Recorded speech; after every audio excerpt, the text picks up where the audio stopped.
Εξοχοτάτη κυρία Πρέσβη της ελληνικής μας δημοκρατίας, αγαπητέ κύριε καθηγητή δόκτωρα Καχέιν, αγαπητέ κύριε Σάμον, PJ, αγαπητές κυρίες και κύριοι, καλημέρα και χρόνια πολλά εκ μέρους της ελληνικής κοινότητας Ιρλανδίας για την Παγκόσμια Μέρα Ελληνικής Γλώσσας. Your Excellency, Professor Kahane, Mr. Salmon, dear PJ, ladies and gentlemen, good morning and happy International Greek Language Day on behalf of the Hellenic Community of Ireland. Είμαστε σήμερα εδώ στο Σουίνις για να επισημοποιήσουμε τη συνεργασία μας με το φιλανθρωπικό αυτό οργανισμό. Συνεργασία που ξεκίνησε και συνεχίζει να βασίζεται στην αγάπη για την ελληνική γλώσσα και κάθε τι ελληνικό, όπως εξέφραζε ο Joyce. We are very happy this centenary year of the publication of Ulysses to be here today in order to seal our collaboration with Swenies. This collaboration is based on the love for everything Greek which Joyce had, and especially for the Greek language.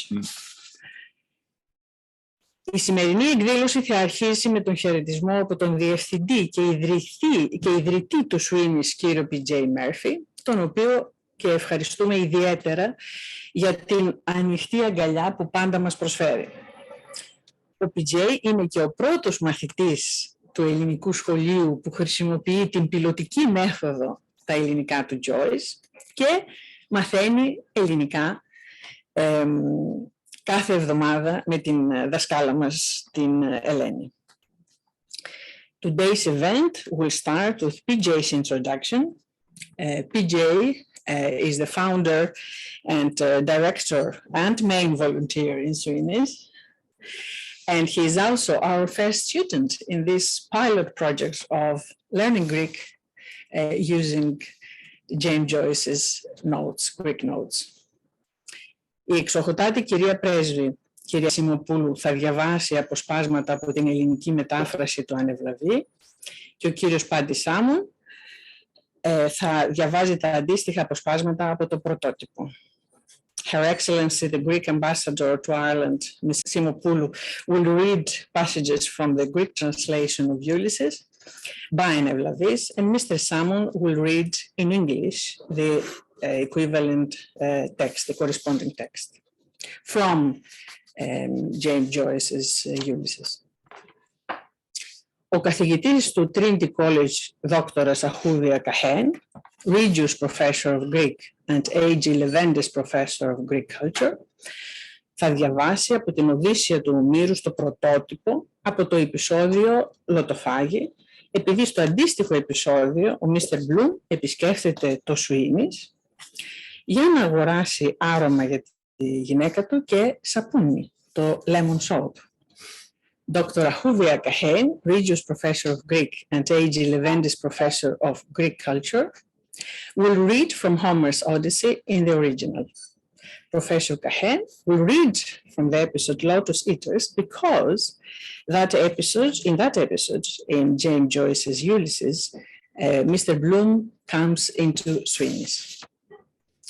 Στο τέλος, ο αγαπητός PJ θα τραγουδήσει το τραγούδι που διδάχθηκε από τη δασκάλα μας στο ελληνικό σχολείο, που ήταν και το αγαπημένο τραγούδι του James Joyce, στα ελληνικά φυσικά.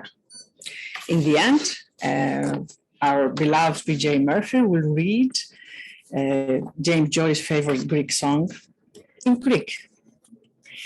Thank you very much. P.J.? Good morning, and we're very, very happy to welcome you all to Swenies, and especially your wonderful Greek ambassador, Your Excellency. Thank you very much for being here. And the Greek language is one we've added recently to our collection of languages. We read in 7, and it's been a great pleasure for us having a Greek reading here every Monday. So anybody who's listening and who's available can come and join us. We have the translations here of your beautiful Greek language. So again, welcome all of you, and we're very, very happy and honored that you're joining us here. So Keristo. Thank you very much, dear Stella, dear PJ. Thank you all very much. Kalimera σας. Today, the 9th of February, we're celebrating the International Day of the Greek Language. The influence of Greek language has been undoubtedly immense, as it is measured by its impact on various cultures and languages, and by the footprint that has left in the course of the time. We are going to explore today the footprint of Greek language on the work of the acclaimed Irish writer, James Joyce. What better venue than the emblematic literary shrine, Sweny's Pharmacy, which was part of the all-day tour of Dublin by the main character of Ulysses Leopold Bloom. Last week, actually, marked a century since James Joyce's groundbreaking classic was first published in 1922. Joyce was profoundly influenced by Greek literature, language, mythology, and philosophy. Often, we believe that Joyce was competent in ancient Greek. To his great regret, this was not so. And I quote, James Joyce was saying, "I don't even know Greek. My father wanted me to take Greek as third language, my mother German, and my friends Irish. Result, I took Italian. I speak, or used to speak," James Joyce was saying, "modern Greek not too badly, and have spent a great deal of time with Greeks of all kinds, from noblemen down to onion sellers. The Greeks," he was saying, "have always brought me good luck." End of quote. The encounter between James Joyce and the modern Greek language must have taken place at the beginning of the 20th century at the port of Trieste. Joyce lived there for 10 years, and he might have caught some words or sentences from his almost illiterate drinking companions at the taverns of the port. This is, his researchers believe, where he conceived the idea of Ulysses, although his fascination about Homer has started at school age when he was reading The Adventures of Ulysses, adaptation for children by Charles Lamb. Joyce was seeking out the company of Greeks, believing them to be the natural inheritors of an ancient legacy. In 1915, James Joyce arrived at Zurich, and there he made the acquaintance of a Greek of the diaspora by the name of Pavlos Fokas, who was bearing also the name of a Byzantine emperor, who was an émigré from Kefalonia, from the island of Cephalonia. He was a commercial clerk, but he was the person with whom James Joyce took up the study of modern Greek very seriously. He managed also to speak in Greek with his Italian friend, Paolo Ruggiero, who was an Italian who had spent several years in Greece. Joyce believed that modern Greeks provided the best access to the spirit of ancient Hellas. He associated with Greeks in the belief that they all had a part of Ulysses in them. They were part of the Greek diaspora. And he was fascinated by his Greek acquaintances in wartime Zurich, in the First World War, of course. Entire words and phrases found their way into Ulysses, this famous novel of James Joyce, but also in another work of his, In Finnegan's Wake. A very revealing book on the relation between James Joyce and the Greek language was written by Mandoa Ravadimou published in 1977 under the title Τα Ελληνικά to James Joyce. In the book, we can read about his famous notebooks, namely the notebooks of Zurich, where James Joyce used to write his notes when he was learning modern Greek with Pavlos Fokas. These famous notebooks between the two wars were moved to Paris, where he lived. But he died in 1941 in Zurich, and his friends kept these books and these notebooks and his writings from the Nazis who were looking for them, and they kept them in hiding places. So the notes of James Joyce survived the Second World War, and after the war, they were sold to various American universities, and they traveled to the USA, where we can find them today. Actually, the notebooks used by Joyce in Zurich when he was learning modern Greek are preserved in the library of the University of New York in Buffalo, and provide interesting information into his learning methods.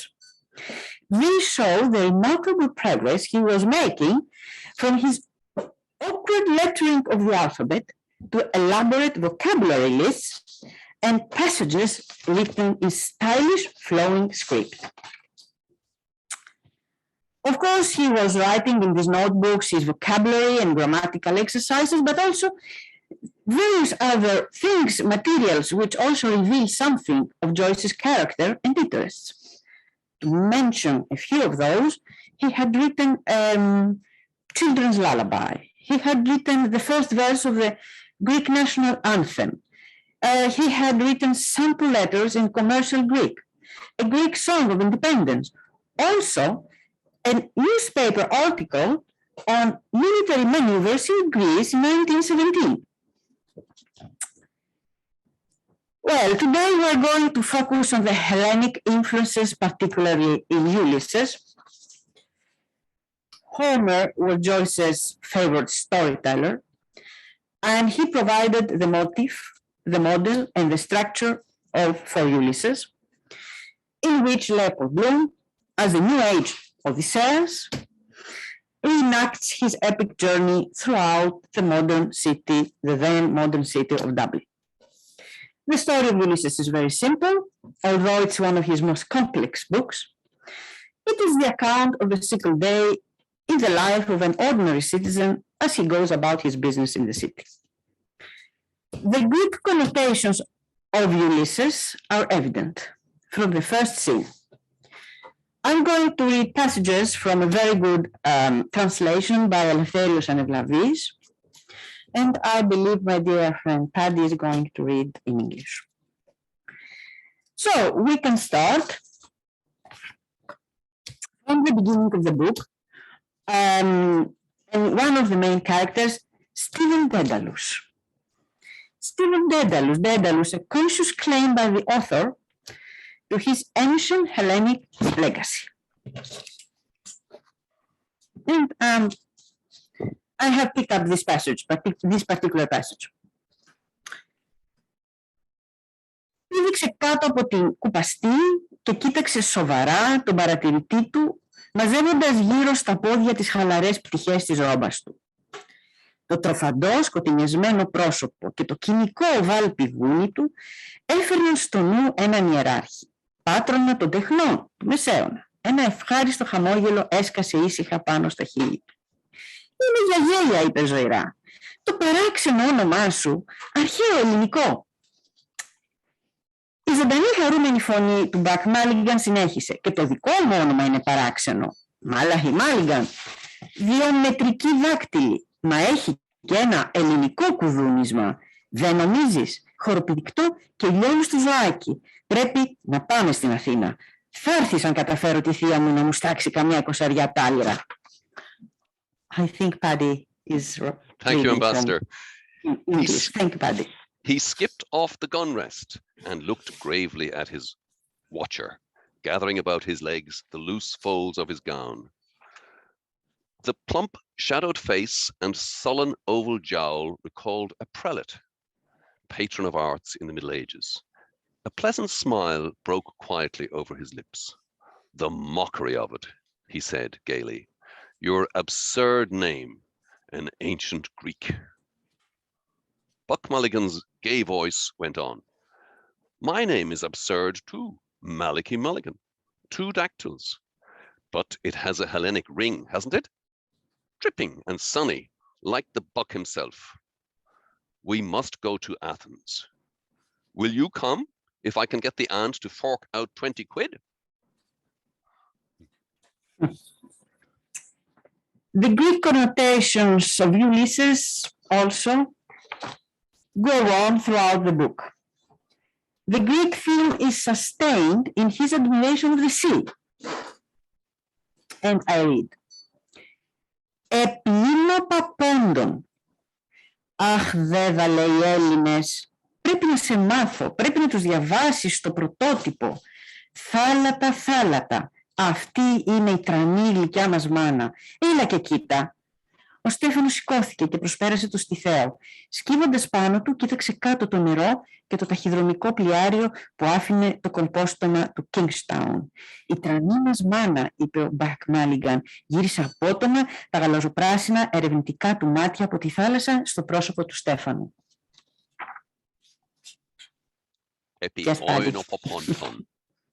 Ah, Daedalus, the Greeks, I must teach you. You must read them in the original. Thalata, Thalata. She is our great sweet mother. Come and look. Stephen stood up and went over to the parapet. Leaning on it, he looked down on the water and on the mailboat clearing the harbor mouth of Kingstown. Our mighty mother, Buck Mulligan said. He turned abruptly, his great searching eyes from the sea to Stephen's face. Another passage. Ραγισμένος καθρέφτης μιας υπηρέτριας. Πες το σε εκείνο το βοηδάκι εκεί κάτω, ζήτα του δανεικά καμιά Γκινέα, βρωμάει από λεφτά και νομίζει ότι εσύ δεν είσαι gentleman. Ο γέρος του έκανε την μπάζα του πουλώντας ζαλάπα στο Ζουλού ή με τη μία ή την άλλη βρωμοκομπίνα. Θεέ μου, Κίντς, εάν εσύ και εγώ γινόταν να δουλέψουμε μαζί, μπορεί να κάναμε κάτι για το νησί. Θα το ελληνίζαμε. Cracked looking glass of a servant. Tell that to the oxy chap downstairs and touch him for a guinea. He's stinking with money and thinks you're not a gentleman. His old fella made his tin by selling jalap to the Zulus or some bloody swindler or other. God, Kinch, if you and I could only work together, we might do something for the island. Hellenize it. Also, the knowledge of James Joyce of ancient Greek history is evident. Εάν ο Πύρος δεν σκοτωνόταν από το χέρι μιας μέγερας στο Άργος ή ο Ιούλιος Κέσσερας δεν πέθανε μαχαιρωμένος, δεν μπορεί να τους ξεγράψουμε από το μυαλό μας. Ο χρόνος τους έχει σφραγίσει και αλυσοδεμένοι φιλοξενούνται στο δωμάτιο των απείρων δυνατοτήτων που αυτοί έχουν αποκλείσει. Had Pyrrhus not fallen by a beldame's hand in Argos, or Julius Caesar not been knifed to death, they are not to be thought away. Time has branded them, and fettered, they are lodged in the room of the infinite possibilities they have ousted.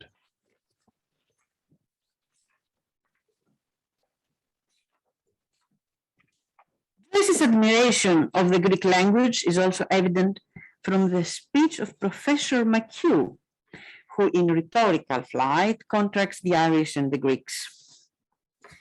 Ένα χαμόγελο φωτός λάμπρινε τα σκουροσκελωτοφορωμένα μάτια του, τέντωσε τα μεγάλα χείλη του. Οι Έλληνες, επανέλαβε. Κύριος, λέξη λαμπρή. Τα φωνήεντα που οι Σημίτες και οι Σάξονες δεν κατέχουν. Κύριε, η ακτινοβολία της διάνοιας. Όφιλα να κατέχω τα ελληνικά, τη γλώσσα του νου. Κύριε Λέισον, είμαστε υποτελή υποκείμενα της καθολικής υποσύνης της Ευρώπης, η οποία καταποντίστηκε στο Τραφάλγκαρ και της αυτοκρατορίας του πνεύματος, όχι ενός Ιμπέριου, η οποία βούλιαξε με τον αθηναϊκό στόλο στους Αιγώς ποταμούς. Ναι, βούλιαξαν. Ο Πύρος, εξαπατημένος από ένα χρησμό, έκανε μία τελευταία προσπάθεια να ανακτήσει τις τύχες της Ελλάδας, πιστός σε μία χαμένη υπόθεση. A smile of light brightened his dark-rimmed eyes, lengthened his long lips. The Greek, he said again, Kyrios, shining word. The vowels the Semite and the Saxon know not. Kyrie, the radiance of the intellect. I ought to profess Greek, the language of the mind. Kyrie eleison. We are liege subjects of the Catholic chivalry of Europe that foundered at Trafalgar, and of the empire of the spirit, not an imperium that went under with the Athenian fleet at Aegospotami. Yes, they went under. Pyrrhus, misled by an oracle, made a last attempt to retrieve the fortunes of Greece, loyal to a lost cause. James Joyce also regarded Aristotle as the greatest thinker of all times and considered himself an Aristotelian. This experience would be recalled in Ulysses also, in Stephen's classroom reflections on the meaning of history. Πρέπει να υπάρχει μια κίνηση τότε, μια πραγμάτωση του δυνατού ως δυνατό. Η φράση του Αριστοτέλη σχηματίστηκε μόνη της μέσα στους μπερδεμένους στίχους και αρμένισε στη σχολαστική σιωπή της βιβλιοθήκης της Αγίας Γενεβιέβης, όπου διάβαζε προστατευμένος από την αμαρτία του Παρισιού νύχτα με νύχτα. It must be a movement then, an actuality of the possible as possible. Aristotle's phrase formed itself within the gabbled verses and floated out into the studious silence of the library of Sainte Geneviève, where he had read, sheltered from the sin of Paris, night by night. And of course, we cannot omit the reference of James Joyce to the street of the Greeks, which actually is a reference to the Greek language. Το ταχυδρομείο κοντά στο Τζέι Ρουβίν, ένα σελήνι και 8 πένες. Να τελειώνω με αυτό. Να κόψω δρόμο από την οδό Greek. Θα ευχόμουν να μην είχα υποσχεθεί να συναντηθούμε. Ελεύθερος στον αέρα. Η μουσική σου δίνει στα νεύρα. Ο μοχλός της μπύρας. Το χέρι της που κουνά το λίκνο κυβερνά τον Ben Hoth. Αυτό κυβερνά τον κόσμο. Post office near Reuben J's. Run. And 1 and 8 pence too. Get shut of it.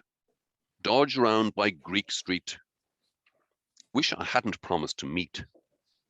Freer in air. Music. Gets on your nerves. Beer pool. Her hand that rocks the cradle rules the Ben Hoth. That rules the world. Joyce even applied the Greek character of Ulysses to the cover of the book. And I quote, "The colors of the binding chosen by me," Joyce was saying, "will be white letters on a blue field, the colors of the Greek flag. Yet, in a special way, they also symbolize the myth. Well, the White Islands scattered over the sea. Also, on the wall of his apartment in Paris, there was a Greek flag that he had brought from Trieste. Also, he had a vase in his house, a vase which was decorated with 9 Greek flags.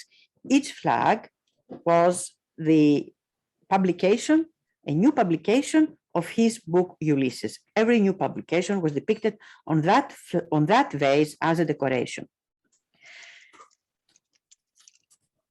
And also he was saying that I have requested that wherever Ulysses is published, it had to have a blue cover.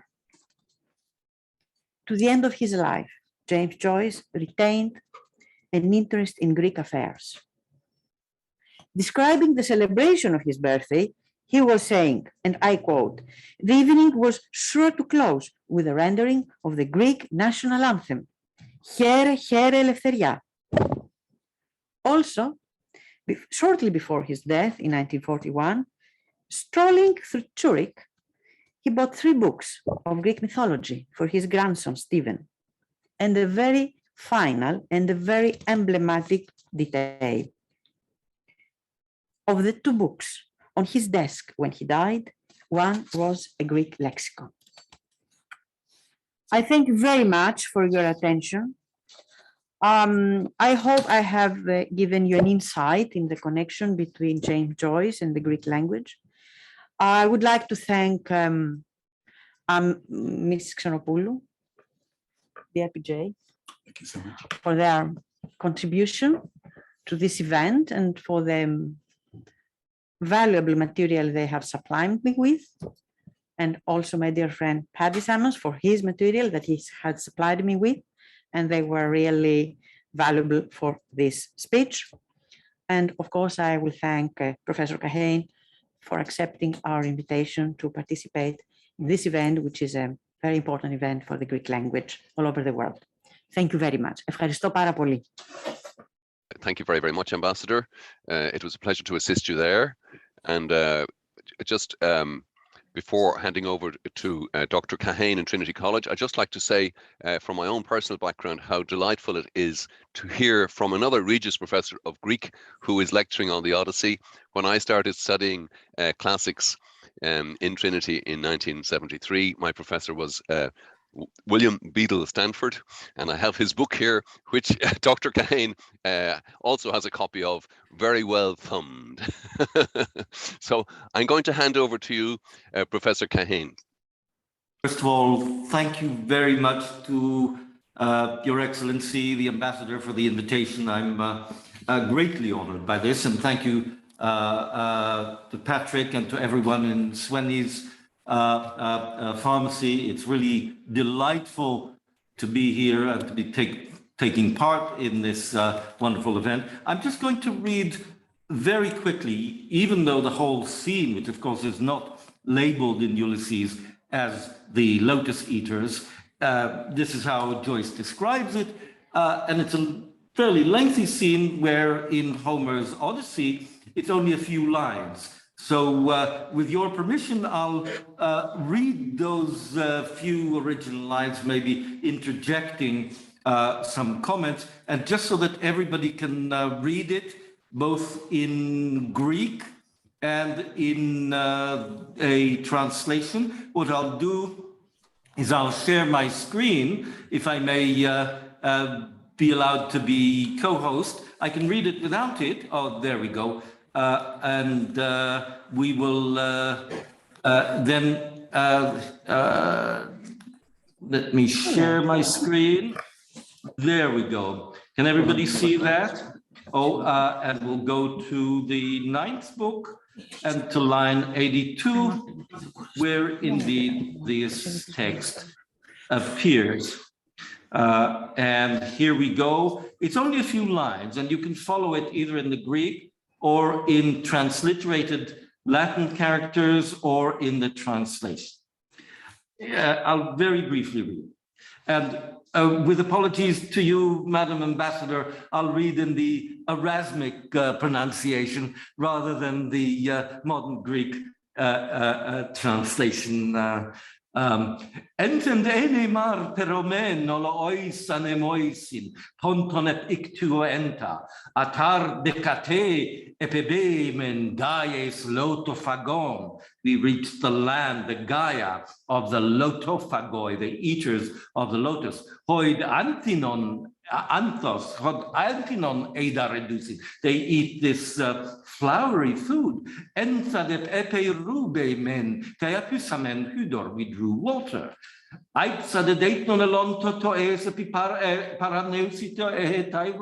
friends prepared the meal. Situ sitoio de passamet e de potatoes, de go, petarus proien peutestaiontas, hoitines andreseien epictoni siton edontes. Odysseus sends his men to see who are the people of the land who significantly eat bread. Well, of course, the lotophagoi do not eat bread. Andres duokrinas tritaton keirukhamapasas. Hoi dipes oikomenoi migen andrasin lotophagoi sin. They joined the lotophagoi. Hoid ud ara lotophagoi me don tetaroisin oletron. They were not planning mischief for Odysseus' men. He meteroist alas fidosan lotoio pasastai. They let them have some of the lotus. Tond hostis lotoio phagoi meliaidea carpon. Whoever eats from this fruit, the lotus, uketa pangelai palin etele udene estai. Does not want to return, doesn't want to let anyone know what's happened to them. Al autu bulonto per andrasi lotofagoisi loton reptomenoi menemen nostu telatestai. They want to forget their return, their nostos, lanthano, lethe, forgetfulness. This is what the lotus does. It's only a couple more lines. Tous menego epineas agon kleontas ananke. Odysseus forces them back to the ship. Neusin epi glafuroisin hypo jugadesa erusas. He binds them to the ship. Autar tus alus kelomen erieras etairus sper comenus neon epibainemen okeano. Me potislo toyo phagonos toyo lates.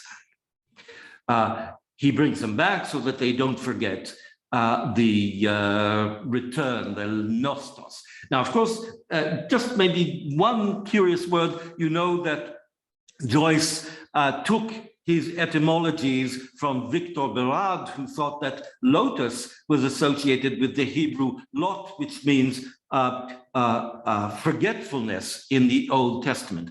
But the thing is, and here I'll end, is that lot, this root in Hebrew, also means the envelope in which a letter is hidden and sent off. And we could say that by hiding, as it were, the real content, Odysseus and the Odyssey, the Greek Odyssey and the heritage of Greece, in his novel Ulysses, Joyce sends us a letter from ancient Greece to the modern present. And it's that hidden meaning, that truth, after all, the lack of forgetfulness, aletheia, that we read with the resonance of the ancient Greek in Joyce's Ulysses. Thank you very much. Thank you very much, Professor Kahane. It's such a pleasure to hear Greek in its Homeric form, as well as in its present day form, and with all the implications of what is involved in between. And as you know, in Trinity College during the summer over the last few years, we've been teaching Byzantine Greek, and we've had people coming from all over the world, including from Greece and from Turkey, and it's bringing people together from China, from Russia, and from North America, from Australia. And it's a fantastic way of preserving that particular aspect of the Greek language, whose history is so long. But in Dublin, PJ Murphy has done absolutely Trojan work, if you'll excuse the phrase, in keeping the spirit of James Joyce. And recently he's been learning modern Greek. And PJ is going to tell us a little bit about Joyce's involvement with a song, which was a song in modern Greek, which he loved, and which has been rediscovered recently by a mutual friend, Fran O'Rourke. PJ, over to you. Yes, as we all know, James Joyce was a wonderful writer. He was also a wonderful tenor, and he had many songs, and one of his favorite was a beautiful song, a love song in Greek, which he would sing, and which my wonderful teacher, Eleni, has helped me with in the last few weeks. So I will sing it as best I can. And it's a great pleasure to have all of you with us, and of course in Sweny's as well. And of course, James Joyce has more or less preserved the fact that we're still here after we closed in 2009 in February. And we came in the end of October of the same year, 2009. So this year, we're celebrating 13 years of being here. And of course, it's all thanks to James and of course, Chapter 5. And of course, as you professors said, the Lotus Eaters, which we're a part of. Thank you. Bravo, Sue, PJ. Good on you. Thank you. Okay. Yeah.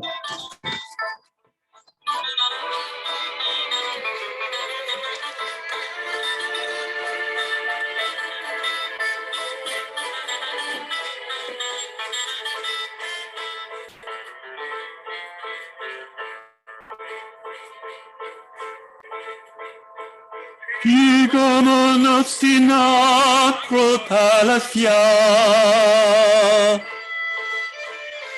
μα τιμήθος εμπέσαμε μαζί, σαν με φύσες ακπούνε τα παλιά. Το γέλαμα σαν Gracia vie.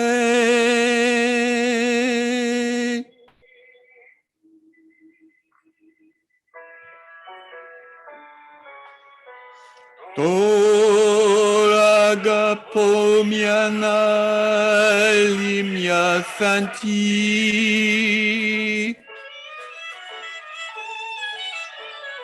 πολύ πιο έμαθιε από εσένα, σαν τη φιλωτή μου με τα παλιά, σαν σε θέλω,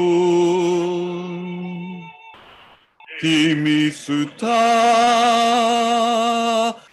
και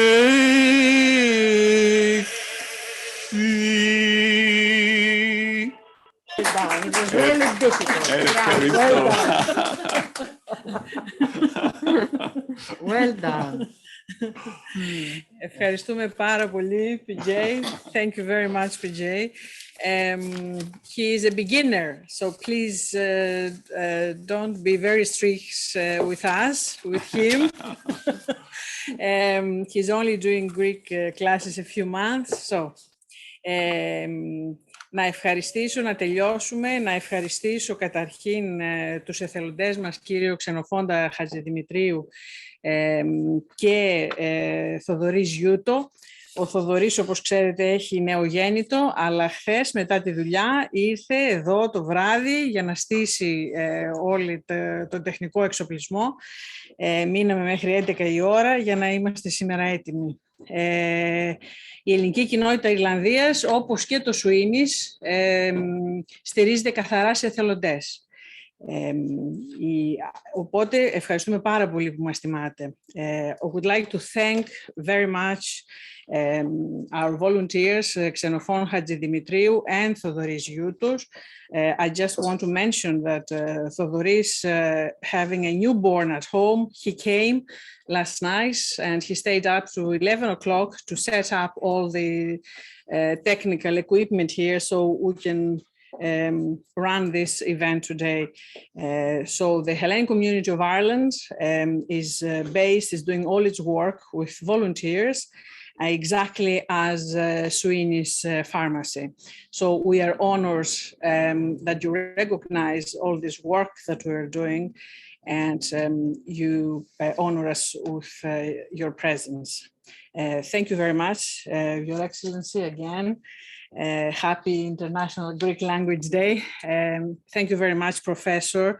And thank you very much. I cannot say a big thank you to Pantelis Woularas and Eleni and Paddy Salmon that come in here every Monday and we read the passages from Ulysses. And it's one of the great facilities that our host here, PJ, offers us every Monday. So thank you, Sweny. Thank you so much. And join us, please do join us if you want to read with us the Ulysses in modern Greek, in the language that we use in the modern Greek state, professor, with a modern Greek pronunciation. Thank you very much. Happy Greek International Day. Thank you. Ευχαριστούμε πολύ.